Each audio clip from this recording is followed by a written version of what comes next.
All right, really we follow got PM, so I shouldn't Ted really say and anything. Cal. Cal, I'm gonna count him as Queensland for this tournament, even though he's just moved to Sydney. Cal's Australian.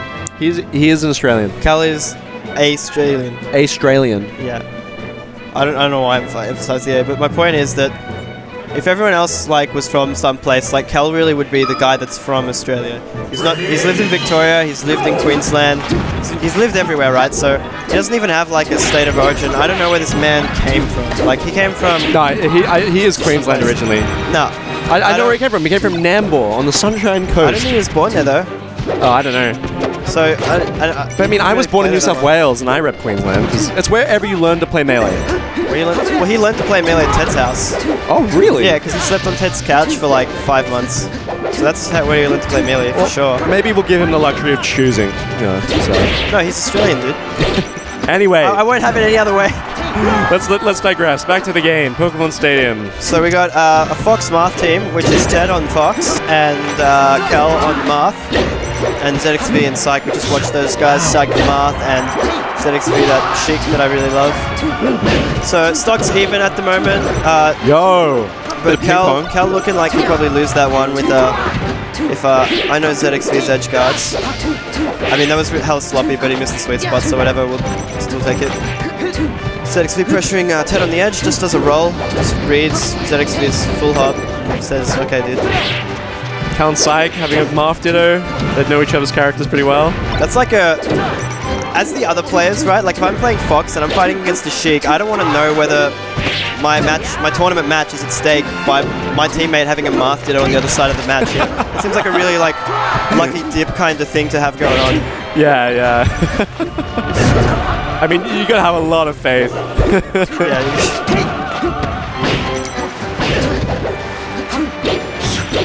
Ooh, just side B's clear of that Phantasm. From that sorry. Phantasm's clear of the Sheik back there. Syke's almost lost all his stocks already, but it doesn't matter. Syke plays really weird.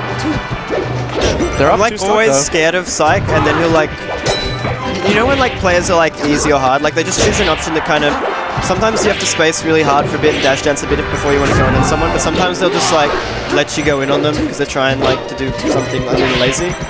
I'm always scared of Syke, but he makes it really easy for you to hit him. He's like really just like a kind of open, like loose sort of path. When was the last time you guys played? It must have been Shadowly, right? Yeah, probably. Yeah. I guess I mean more in doubles. Like I'm talking about doubles specifically. Cool. I'm sure that it probably like want to use space a bit more in singles, but in doubles I think he does try and like be a little greedy. Which is fine. Like in doubles you can play a greedy style and go really far with it. But it's just weird. I find it funny, especially compared to ZXV. Did you verse? It's really hard to open up. Did your team verse ZXV and Syke? We versed everyone. Cool. We versed both these teams, and we versed Unreon and RJ. Great. The only people we dodged are Jonas and Spud, which I'm happy for. Cool. I'm surprised they didn't do better, but I think they definitely could have. So I'm still glad we versed them. Yeah, I haven't played much of Jonas actually. He's plays Sheik, right? Yeah, he's a Sheik main, but I think his Fox is a lot better, but it's probably just because like, well, I actually have more experience against like Sheiks than I do against the Fox that plays that fast. Even though we're just flooded with Foxes, Fox players in Melbourne don't really play too fast. What was that post? Don B's getting a lot faster though. Yeah, I've noticed. Miles will actually be like that style soon. SD's more like reserved. He's got really good tech skill, and so in the meantime he plays like passively. I've always said that if you play like kind of defensive, you kind of want to have better tech skill, because if you want to pick your moments, you want to like be able to go in and you're not going to be able to rely on like any just like constant pressure or anything to like. Do you know what I mean? If you're a more aggressive player, you can kind of just get by with being in your opponent's head a lot more. Yeah. Like, whereas when you're a defensive player and you're putting in so much work and just one, Marth up tilt or something can really like clip you and screw you over. You want to be always on point with your spacing, your tilts, everything. It's an interesting concept. It's like what you mentioned to me yesterday about just dominance and like, if you really do something risky and say you're playing Sheik and you hit somebody off stage and you go for this really desperate bear trying to edge guard them, it shows weakness and it shows that you're scared. Yeah, definitely. instead of going, nope, you know what, I'm just going to go back, grab ledge, try again. I really got bit in the ass by dominance the other day though, because I was in a 1v1 situation in a doubles match with Max Walton in Project M. Oh yeah. Which I'm bad at, I should mention. But he was like just using smash move, like he did a roll and then he did an F smash, right? So dominance was clearly lost there. Yeah. And I showed dominance and I just like stared at his F smash in the face, ready to just punish him for it. But I have no idea how big any move is in PM, and I just got hit and died for my efforts. I just stood there and looked at it. It's an interesting aspect of the smash psychology, though. You know, being able to just show confidence through movement. For sure. I also think like bad movement can like let your opponent go on tilt. I mean, if you have bad movement, it can let your opponent know that you're on tilt, which can change their options to like be better suited for beating how you're playing right now. So it's worth it to like sometimes step back and not look like you're on tilt, because it does affect the decisions, you know. Like that's right. If you look weak, you know, it gives your opponent hope. He goes, "There's a way I can break this." So anyway, Yoshi's game 2. Yeah, Yoshi's with 2 Marths. This is gonna be a best of 5, right? So yeah, losers finals. I want to say this is the best of 5. Like, I really hope that that's true.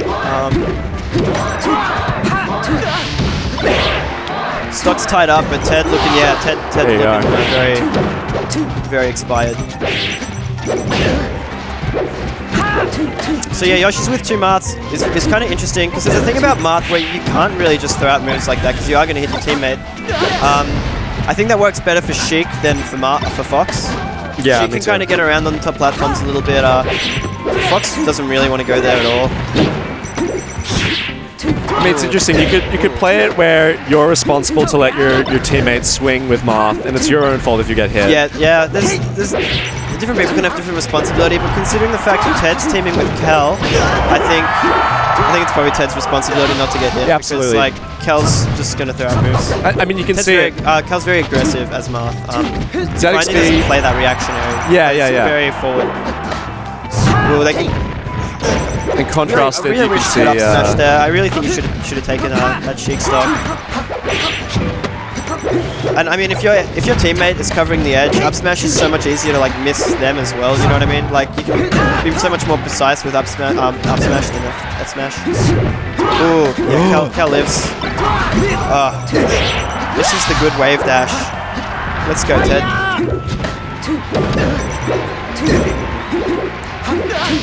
Oh no. Yeah, Kel has to take that. I mean, it doesn't really matter who the better player is. You need 2 people to win against 2 people. If they're of caliber, caliber of skill. It's quite interesting. We didn't see this in the last set, but both teams are kind of happy to let each other have their own little 1v1s and over the stage. Yeah, that's really interesting to see that on Yoshi's too. You really wouldn't think there's enough space. I really hope Ted plays more confident. I actually think that's a really big deal here. Like, he's getting stuck in shield and respecting Syke, and he's a fast player, and he can definitely just like run up, wave dash into him, wave dash out of shield into him. I think that's what it is. Wave dash out of shield, that option. Oh, that tech. Yeah, that was a good tech. Shame he couldn't get 2, but he's living for it. So, tries to go really low for the sweet spot.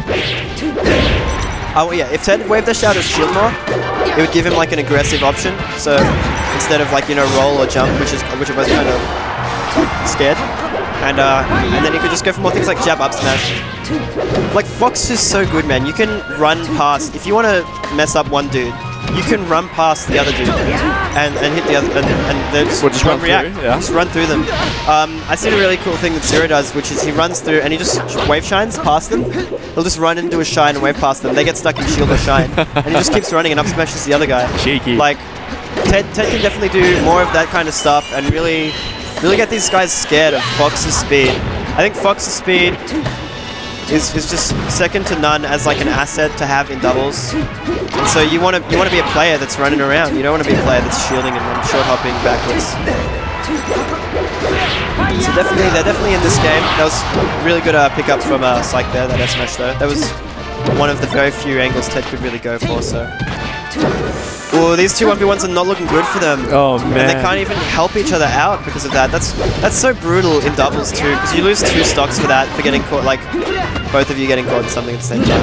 And Ted's held on to his, but still, that did change the lead of the game. Yeah, they had a surplus. Kel picks up that one. That's stuck there. Oh my god, Kel. Cal. Oh man. Okay, he's handling himself okay. Yeah, Cal's handling himself on FD quite well. Significantly more comfortable, you can tell. Oh man, bad luck. Yeah, never like to see that, but I mean, community is really a game about not making mistakes, so it's a large part of it. I've had like a weird mindset thing about like, you know the option of like wave land from edge, and people stuff it up like a lot. Like even in international, right? Like Rizrobe, that's like his signature move, is killing himself by trying to wave land. I really like just letting people do that, and if like they can do it in a clutch situation like 1v1 or whatever, like go ahead, just wave land and hit me. Well, you just reward them. Because I can cover like pretty much everything else except that by like waiting on a platform and stuff like that. And if they stuff it up, they air dodge and kill themselves, and that happens like 30% of the time. And if they don't go for that move, you know, which is like another large portion of the time, I'll just hit them. It's like working really well for me. I did it against Syke actually. I was trying to like space high back airs, and he tried to wave land under me and he killed himself, and that's how he won the set. Yeah, I mean, if you're, I don't know, it's a controversial idea. Yeah, it's not really like giving them all that really space. Like good play per se, but it's good to probably like let them do wave land until you realize like you have the read on that. You know, if you don't have a read on the opponent, you might as well just let them go for a wave land, because it's the thing that they're probably most likely to stuff up anyway. And if they do it like the last 3 times in a row they did it, you probably condition them by that point. It's like a really flowcharty kind of way to look at it, but it works pretty well. That's so unfortunate. He was killed by the Dynasty. If he was not 100%, he would have got that up smash. But the Marth up recovery took longer. Yeah, there's such a slow get up. Oh my god. And that's a really hard thing to be wary of as well. And I really would have liked to see Ted clutch out that 1v1 with ZXV where he granted it.